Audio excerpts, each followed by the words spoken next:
मित्रों, हर हर महादेव।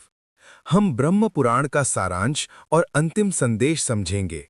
ये वो ज्ञान है जो आपके जीवन को स्थायी रूप से बदल सकता है। जीवन का मुख्य उद्देश्य। ब्रह्म पुराण कहता है, जीवन का अंतिम उद्देश्य केवल सुख प्राप्त करना नहीं, बल्कि स्थिर चेतना और मोक्ष प्राप्त करना है। मनुष्य केवल बाहरी चीजों में खुश रहने की कोशिश करता है, लेकिन असली सुख भीतर है। स्थिर मन और समझ ही जीवन का असली उद्देश्य है। सारांश। कर्म, इच्छाएं और मोक्ष। कर्म, हर कार्य का परिणाम अवश्य आता है। इच्छाएं, जो नियंत्रित होंगी वही मनुष्य को मुक्त करेंगी। मोक्ष, जीवन में भय, लालच और अहंकार से मुक्त होना। ब्रह्म पुराण बार बार यही सिखाता है। वास्तविक शक्ति हमारे भीतर है, बाहर नहीं। जीवन के 4 आधार। ब्रह्म पुराण के अनुसार जीवन के 4 आधार हैं। धर्म, सही आचरण और जिम्मेदारी। अर्थ, जीवन यापन के लिए साधन। काम, इच्छाओं का संतुलित अनुभव। मोक्ष, भय और बंधन से मुक्त होना।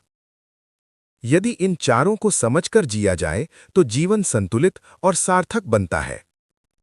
मृत्यु और पुनर्जन्म का अंतिम संदेश। मृत्यु कोई अंत नहीं है, बल्कि परिवर्तन है। पुनर्जन्म केवल अवसर है, दंड नहीं। जो व्यक्ति जीवन में सीखता है, वही आत्मा को मुक्त करता है। ये ज्ञान हमें डरने की जगह सचेत और जिम्मेदार जीवन सिखाता है। इच्छाओं और वासना का अंतिम समाधान। इच्छाएं और वासना जीवन में बंधन बनाती हैं। संयम, विवेक और आत्मनियंत्रण से ये बंधन टूट जाते हैं। मुक्ति का रास्ता केवल व्यावहारिक जीवन में जागरूकता से मिलता है। निष्कर्ष और अंतिम संदेश। मित्रों, ब्रह्म पुराण हमें बार बार यही सिखाता है। सच्चा जीवन अपने भीतर की चेतना को समझने में है। बाहर की चीजें क्षणिक हैं। भय, लालच और अहंकार केवल भ्रम है। ज्ञान, संयम और जिम्मेदारी स्थायी हैं। इस ज्ञान को अपनाने से ही मनुष्य जन्म जन्मांतरी बंधनों से मुक्त हो सकता है। हर हर महादेव।